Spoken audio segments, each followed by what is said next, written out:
Been the keeper of Harrow Point Lighthouse for 11 years. My wife, May, drowned in these waters 8 months ago. They never found her body. The Coast Guard said she must have slipped off the rocks during low tide. Case closed. Move on. I can't move on. Because every night, at exactly 3:13 inches the morning, May calls my name from the fog. It started 3 weeks after she died. I was asleep in the watchroom when something yanked me awake. Not a sound, not a dream, just this cold, hollow feeling in my chest, like someone had reached through my ribs and squeezed. I sat up, checked my watch. 3:13 a.m. The fog had rolled in thick, the kind that swallows everything past 10 feet. I was about to lie back down when I heard it. Thomas. My name. Her voice. Soft and close, like she was standing just outside the glass. I told myself it was the wind. The fog does weird things to sound out here. It bends it, stretches it, makes the world echo in ways that feel personal. I lay back down and pulled the blanket over my head like a child. I didn't sleep again that night. The next night, she called again. Thomas, come down. I pressed my hands over my ears. I counted tiles on the ceiling.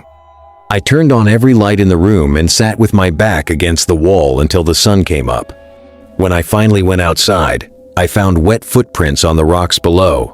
Small footprints, the size of a woman's bare feet, leading from the waterline toward the lighthouse door and then stopping, just stopping.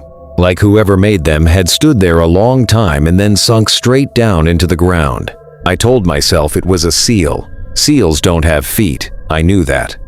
I told myself it anyway. By the second week, I had started going to the window when she called. I think part of me wanted it to be real so badly that I stopped trying to protect myself from it. I would press my face against the cold glass and stare down into the fog and see nothing. Just white. Just the beam cutting slow circles through the dark.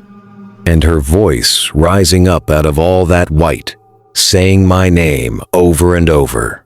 Thomas, Thomas, come down to me, Thomas. I started writing the times in a notebook. 3:13. Always exactly 3:13, not 3:12, not 3:14. Every single night, without exception. I didn't know what that meant. But the precision of it terrified me in a way the voice alone didn't. Because the wind isn't precise. Grief isn't precise. But whatever was calling to me from the water was working on a schedule. What I didn't tell anyone was that the voice had started changing. At first, it was her voice exactly. May's voice, the way she sounded when she was calm, talking to me across the kitchen table about nothing. But by the end of the second week, it had started going wrong in small ways. The rhythm was off. The spaces between words too long.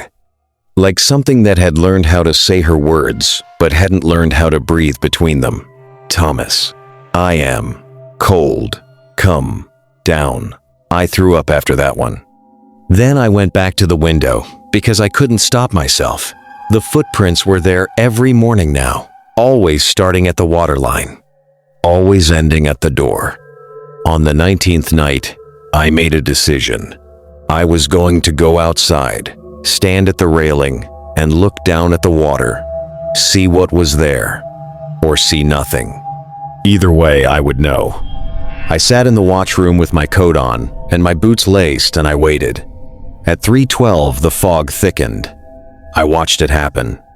It rolled in fast and dense, and swallowed the rocks below, and kept rising until it was level with the lamp room 30 feet up, and the lighthouse beam disappeared into it like a flashlight pressed against a white sheet. At 3:13, she spoke. Thomas, I'm right here. I walked down through the tower, one level at a time, all the way to the base. I stood at the door. I could hear the water on the rocks. I could hear the fog, which sounds insane, but fog has a sound when it's thick enough. This low hiss, like the world is leaking. I opened the door. The cold hit me like a wall. I stepped out onto the rocks and grabbed the iron railing and moved toward the water. The railing ended and I was on bare rock, and the fog was so thick I couldn't see my own hands. Then I heard the breathing. Real breathing. Not wind, not waves. Slow and wet and close. The kind of breathing that has weight to it. One breath every 10 seconds. Like something that didn't need air the way living things need it, but was doing it anyway, for my benefit. "May," I whispered, "is that you?" The breathing stopped. Then, from directly behind me, so close I felt the air move against the back of my neck, she said, "Why did you let me go?" I screamed. I threw myself forward and hit the ground and scrambled on hands and knees back to the lighthouse, and I didn't look back. I got through the door and slammed it, and threw every bolt, and stood with my back against it, shaking so hard I could hear my own jacket rustling. In the morning, there were 2 sets of wet footprints outside the door, mine from where I had scrambled back, and a second set right behind mine, matching my path exactly, step for step. Whatever had been in the fog had followed me back to the door and stopped at the threshold. A friend of mine, Carl, fishes these waters and has for 40 years. He came by to check on me, and I showed him the notebook.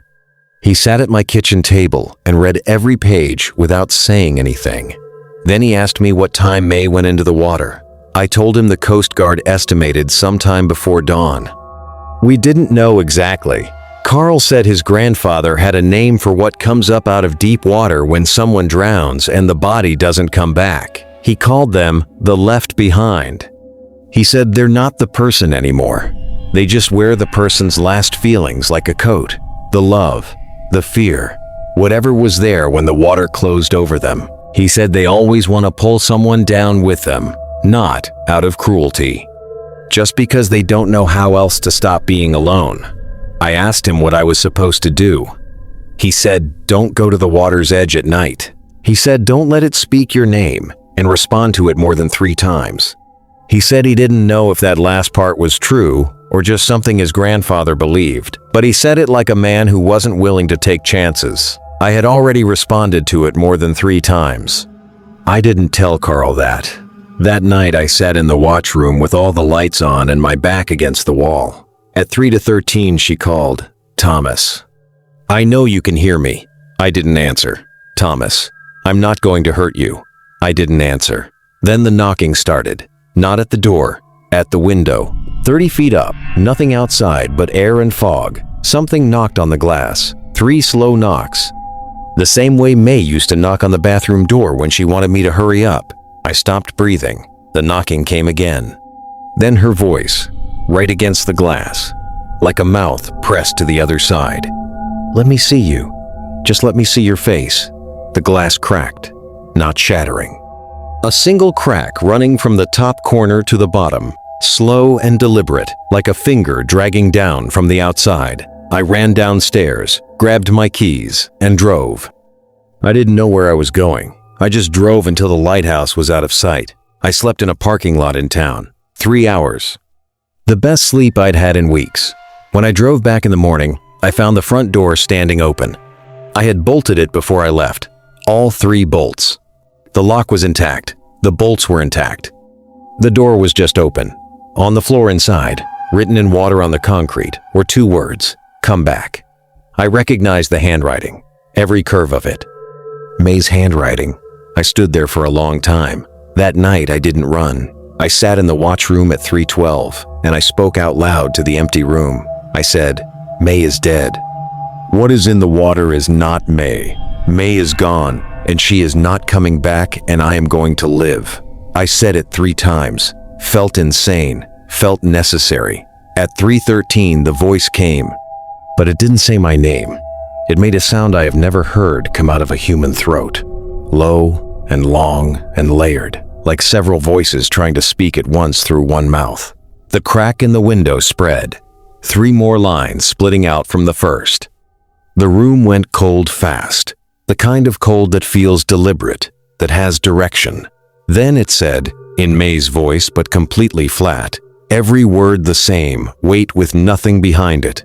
"I will wait as long as it takes." The cold left. The sound stopped. I sat there until morning. I don't know what is in the water. I don't know if any part of May is in there with it, or if she's somewhere else entirely and something else just found her voice and learned how to use it.